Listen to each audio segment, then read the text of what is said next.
selamat datang di mata kuliah rangkaian listrik. Dengan saya, Bulia. Hari ini kita akan bahas tentang analisis mesh dan supermesh.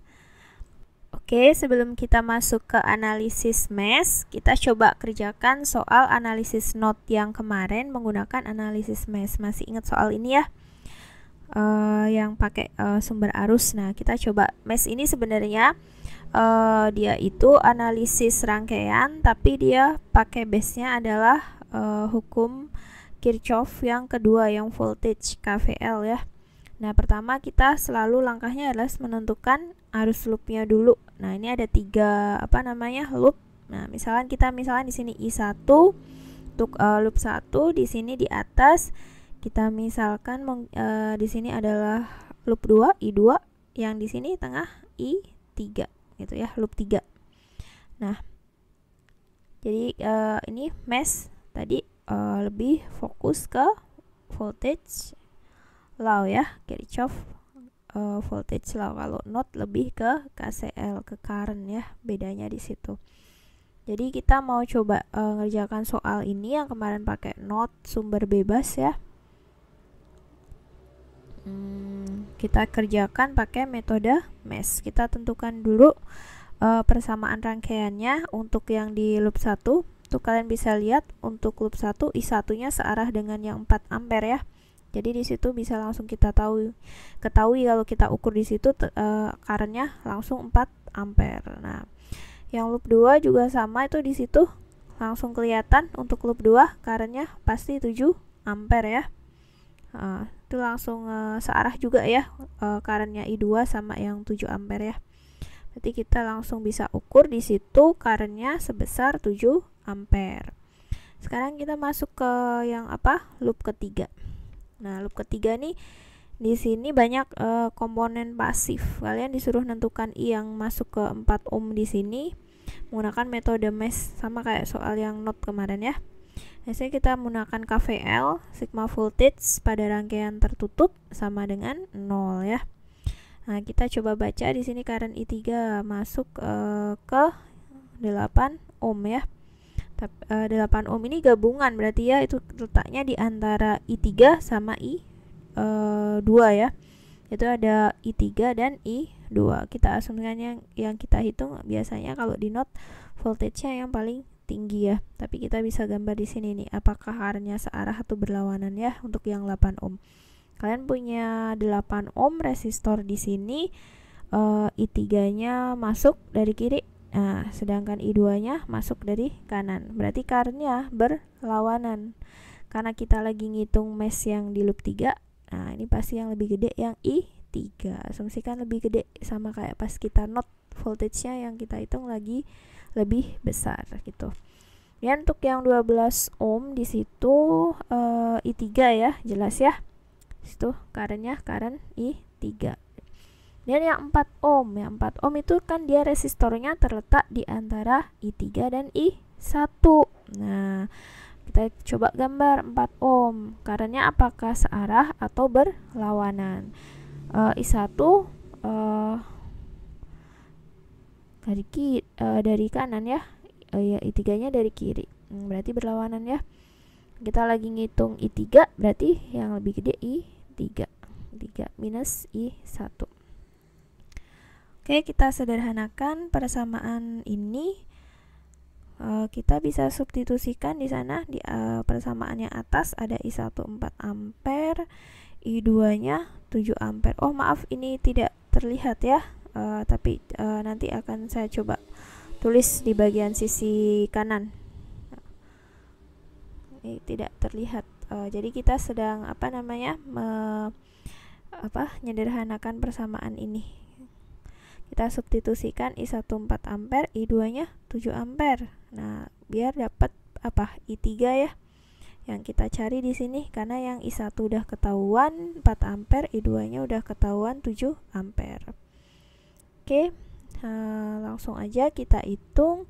Berarti totalnya ada 24 I3 dan 8 kali 7 ya, 7 ampere di sini I2. Kemudian minus 4 kali 4 ampere. itu sama dengan 0. Berarti I3 nya sama dengan berapa? 287 minus 16, 24 I3 sama dengan 72 ampere ya. Nah, berarti I3 nya sama dengan 3 ampere. Oke, selanjutnya kita masuk ini yang I1. Kita masih harus hitung I1 dulu ya. Tadi kita dapat I3 nya 3 ampere, tapi I1 di sini coba kita analisis current yang di 4 ohm. 4 ohm itu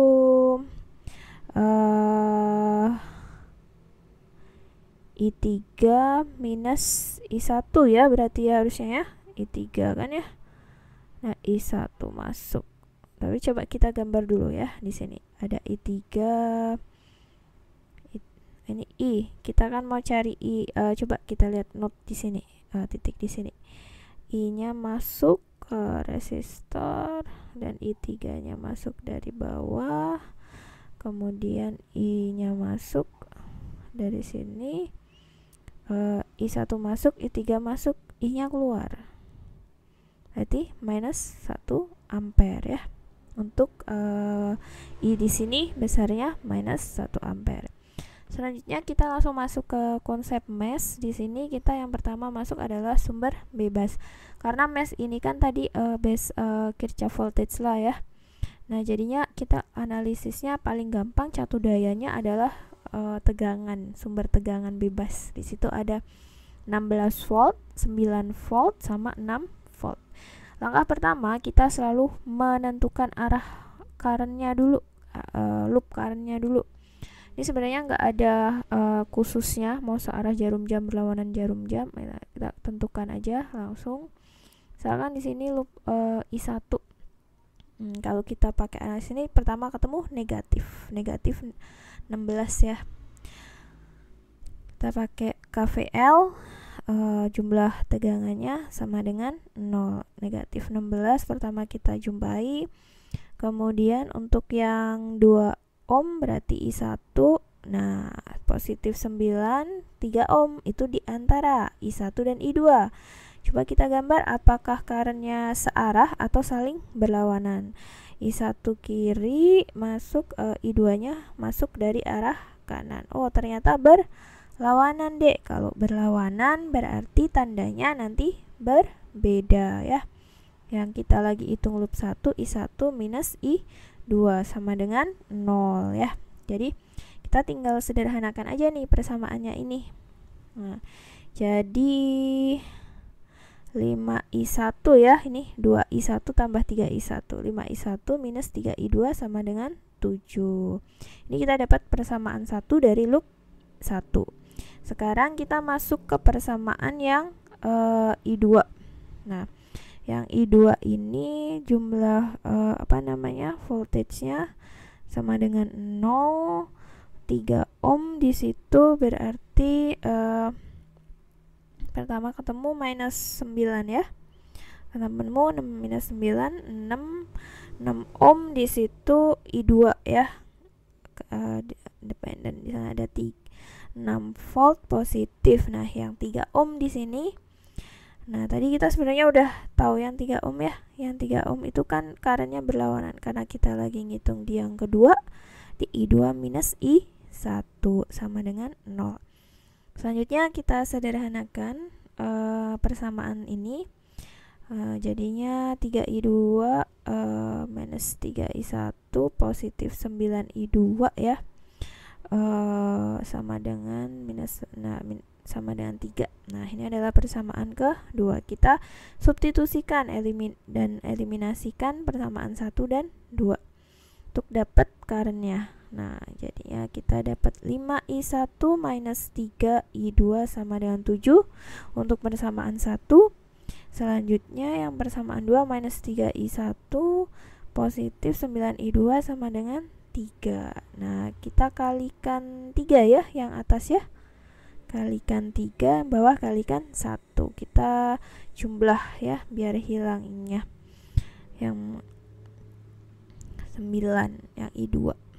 Nah, kita dapat I1 tadi ya. langsung dapat 15 kurangi 3 12i1. Yang i2 0 ya. 7 kali 3 21 tambah 3 24. Berarti i1 nya sama dengan 2 ampere. Karena kita kan di sini mau cari i1 ya. Karena i1 sama i, kalau kalian lihat nih, i1 kan 2 ampere. Loop yang di kiri, nah i1 itu kan searah sama arah arusnya si i kan. Berarti logikanya nilainya I juga sama dengan I1, yaitu 2 ampere. Oke, for the next one, sumber tak bebas. For the next one, nah sumber tak bebas ini biasanya bentuknya kayak belah ketupat, ciri khasnya ya. Kayak belah ketupat, di situ 5IA. Jadi tengah-tengah jadi sumber tak bebasnya. Konsepnya sama aja cara carinya ya. Kita tentukan arah loop current-nya dulu. Di sini misalkan I1 ya. Current 1 untuk loop 1, loop 2 I2 ya. Kemudian kita analisis pakai mesh KVL ya, otomatis. Tapi kita bisa lihat di sini I1 itu searah sama IA ya. Berarti I1 sama dengan IA. Kalau di sini yang mau kita tanyakan adalah tentukan I. Nah, I sama I2 yang kita misalkan itu berlawanan arah, berarti beda tanda aja. Berarti di sini I2 sama dengan minus I gitu. Nah, selanjutnya kita analisis untuk yang loop 1. Di sini loop 1 KVL-nya berarti sigma V sama dengan 0. Berarti I1 minus 5 ya. Minus 5 karena kita menjumpai tanda negatif. Terus ini 6, berarti 6i1. Nah, 5 negatif ya. Negatif 5ia sama dengan 0. Kita bisa langsung substitusikan di sini ya. Karena i1 sama dengan ia, kita bisa langsung masukkan di sini 6ia ya minus 5ia sama dengan pindah ruas yang 5, jadi sama dengan 5. 6 kurangi 5 1, ia nya berarti kita dapat 5 ampere. Nah, selanjutnya yang mau kita cari adalah I nya yang ada di loop 2. Nah, kita analisis loop 2, berarti di sini loop 2 positif 5i ya. Positif 5ia. Kemudian yang 10 ohm ya. Yang 10 ohm berarti itu hanya ada current I2 di situ ya. Kemudian positif 25 sama dengan 0 ya. Nah, IA-nya kan kita udah tahu deh tadi 5 ampere. Berarti kita substitusiin aja di sini. Berarti 25 ya. 5 kali 5 tambah 10 I2 tambah 25 sama dengan 0. Berarti 10 I2 sama dengan minus 50.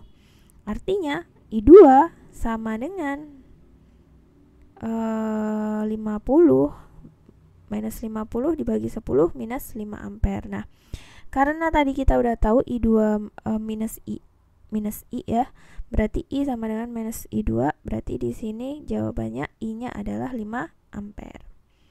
Oke, untuk selanjutnya kita masuk ke contoh yang ketiga, itu untuk kasus super mesh. Nah, super mesh ini sebenarnya sama-sama seperti pas kita membuktikan tadi yang awal pertama kali, ada catu dayanya adalah sumber arus. Jadi kita asumsikan dia sebagai super mesh gitu. Oke, di sini ada 3 loop. Berarti kita tentukan di sini loopnya langsung ada I1, I2, I3. Kalau ada 3 loop langsung harus ada 3 persamaan ya. Tapi coba kita lihat di sini. Kita gampang kalau loop 1 di situ ya, connect sama 8 ohm itu udah jelas currentnya di situ, bisa kita ukur langsung besarnya 9 ampere ya. Currentnya 9 ampere. Nah, sedangkan yang ada di loop 2 bentar, loop 2 ini lebih ke di situ ada sharing ya. Sharing current di sini ya. yang di 3 ampere itu antara I2 dan I3 ya. Berarti harusnya kita analisis ini dulu, apa namanya, loop I2 dan I3 di situ, karena kita bisa lihat tuh ada penjumlahan current di situ ya. Oke, ini kita hapus dulu. Di sini kita analisis dulu. Misalkan di situ ada masuk 3 ampere di titik itu. Nah, titik ada 3 ampere, kemudian ada keluar ya. Jadi kita putar dulu arus I3-nya seret. Muter keluar arahnya. Kemudian yang I2 masuk ya. Kita putar seret, putaran penuh, ternyata masuk ke titik. Berarti di situ I3 kan yang masuk ya. Berarti I3 sama dengan I2 tambah 3 ampere. Sorry, I3 yang keluar, yang masuk ada 3 ampere sama I2. Berarti artinya I3 sama dengan I2 ditambah 3 ampere. Oke, di situ antara I2 I3 itu super mesh sebenarnya ya. Di situ karena itu tadi kita udah analisis 2 loop itu. Jadi kita bisa langsung baca atau analisis pakai KVL ya untuk yang pasif, rangkaian pasif, komponen pasif. Ada 8 ohm di situ, currentnya I2 dan I1. Current sharingnya adalah I2 dan I1. Oke, berarti di situ currentnya berlawanan ya. Kita tinjaunya di I2, berarti I2 minus I1. Nah, karena currentnya berlawanan, tandanya berlawanan. Yang 16 purely I2, kemudian yang 12 ohm di situ, yang 12 ohm